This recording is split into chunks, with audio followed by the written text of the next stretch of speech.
Hello दोस्तों, मैं गौरव शर्मा गौरव भैया क्लासेस में आपका स्वागत करता हूं और मैं आपके सामने फिजिक्स का एक नया टॉपिक लेके हाजिर हुआ हूं। टॉपिक का नाम है उत्प्लावन। उम्मीद करता हूं आपको समझ में आएगा। एंजॉय करिए और पढ़िए अच्छे से मेरे साथ। उत्प्लावन, पहले इसके बारे में समझते हैं क्या है शब्द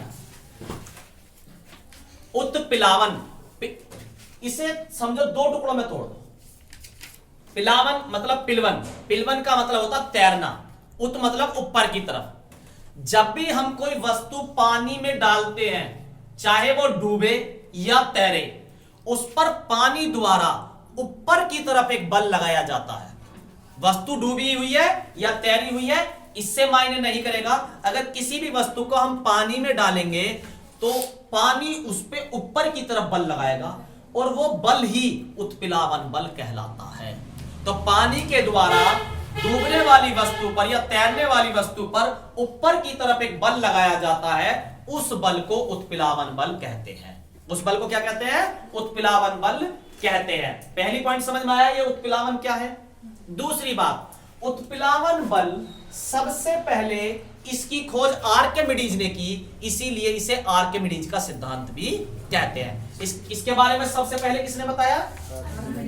और जो हम तैरते हैं वो भी उत्प्लावन बल के कारण ही संभव हो सका है। तो उत्प्लावन बल को ही तैरने का नियम भी कहते हैं। तैरने का सिद्धांत भी किसे कहते हैं? उत्प्लावन बल को ही कहते हैं। और ये किसने दिया बेटा? आर्किमिडीज ने। किसने दिया तैरने का नियम? आर्किमिडीज ने दिया। किसने दिया? आर्किमिडीज ने दिया। अब इसमें थोड़ा सा आगे समझते हैं। आपको यह तो समझ में आ गया उत्प्लावन बल क्या है? द्रव के द्वारा किसी वस्तु पे ऊपर की तरफ लगाए जाने वाला बल। तैरने का नियम इसे क्यों कहते हैं? क्योंकि इसी के द्वारा तैरा जाता। कैसे तैरा जाता अभी थोड़ी देर में बताएंगे। इससे दूसरा क्वेश्चन कैसे निकल के आएगा? उत्प्लावन बल क्या है ये समझ में आया। उत्प्लावन बल कितना होता है, कैसे काम करता है ये? तो आप इसे ऐसे समझिए, उत्प्लावन बल अलग अलग वस्तु का अलग अलग होगा। अब ये क्या कह दिया भैया आपने? तो आप समझिए जरा, जो भी वस्तु है वो जितना पानी हटाएगी, जितना पानी हटाएगी या द्रव कह दो, जितना द्रव हटाएगी, यानी कि 5 लीटर द्रव हटाएगी तो 5 लीटर के हिसाब से ही उसका क्या लगेगा? बल लगेगा। यानी कि उत्प्लावन बल वस्तु द्वारा हटाए गए द्रव के भार के बराबर होता है। दोबारा से सुनो, उत्प्लावन बल क्या होता है ये समझ में आ गई? उत्प्लावन बल कितना होता है? वस्तु द्वारा हटाए गए द्रव के भार के बराबर होता है। अलग अलग वस्तु अलग अलग पानी हटाती है, अलग अलग भार का, और उनपे अलग अलग उत्प्लावन बल लगेगा। समझ में आई बात? तो उत्प्लावन बल क्या है? वस्तु पर द्रव के द्वारा ऊपर की तरफ लगने वाला एक बल। कितना होता है? वस्तु जितना द्रव हटाएगी जितने भार का, उतना ही उत्प्लावन बल होगा। दो बातें समझ में आई। तीसरी बात, या आपने इसे तैरने का सिद्धांत भी कहा। बिल्कुल कहा। समझिए कैसे कहा। अब कोई वस्तु कब तैरेगी? कोई वस्तु कब तैरेगी? जब कोई भी वस्तु, दुनिया की कोई भी वस्तु, में लोहा पीतल तांबा किसी की बात नहीं कर रहा, ठीक है, कोई भी वस्तु तभी तैर सकती है अगर वो डूबने से पहले अपने भार से ज्यादा द्रव हटा दे।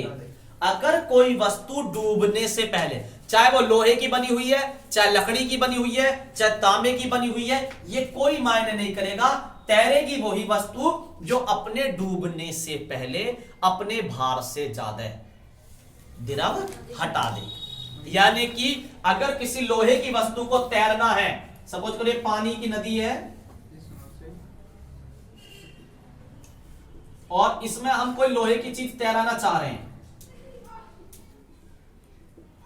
तो सबको पता लकड़ी तो तैर जाती है। लकड़ी क्यों तैर जाती है? क्योंकि उसका वजन कम होता है, या आप समझिए तैरना आसान होता है घनत्व की वजह से। तो लोहे की बनी वस्तुएं पानी में इसलिए डूब जाती हैं कि लोहे का घनत्व पानी से ज्यादा है। लोहे का घनत्व पानी से ज्यादा है, लेकिन फिर भी साइंस क्या कहता? कोई वस्तु तैर जाएगी यदि वो डूबने से पहले अपने भार से ज्यादा द्रव हटा दे।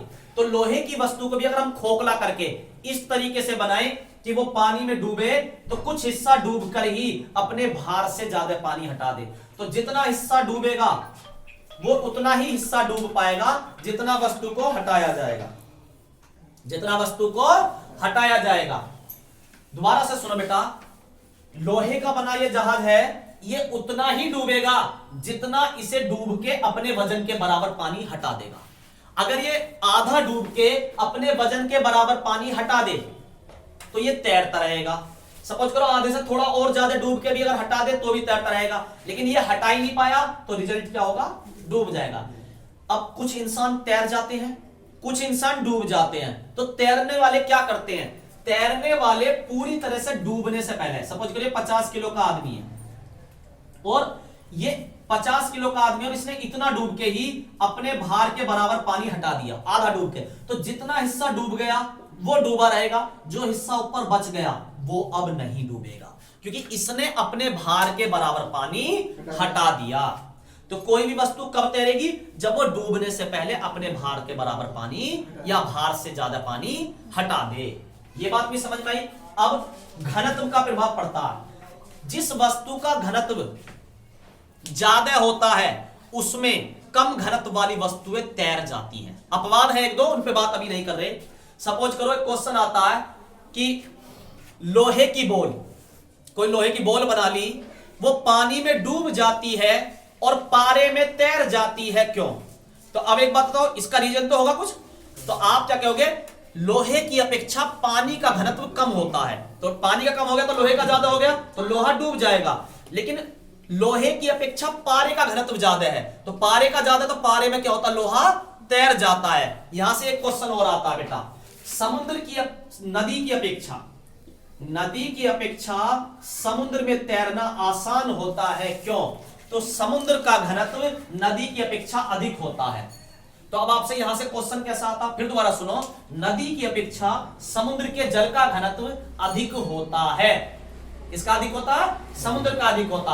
अब कोई नाव नदी में बहती हुई आ रही है और समुद्र में आ जाए, तो बेटा कहां तैरना आसान है, समुद्र में, तो वो क्या होगा, थोड़ी ऊपर हो जाएगी। क्या हो जाएगी, थोड़ी ऊपर हो जाएगी।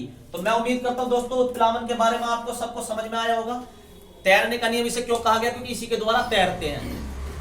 इसको आर्किमिडीज ने सबसे पहले बताया, इसलिए आर्किमिडीज का सिद्धांत कहते हैं। इसमें कोई डाउट हो तो आप पूछ सकते हैं, अदरवाइज मेरे हिसाब से टॉपिक खत्म हो गया। आप 2 बार वीडियो देखिए, आपको समझ में आ जाएगा अच्छे से। Thank you.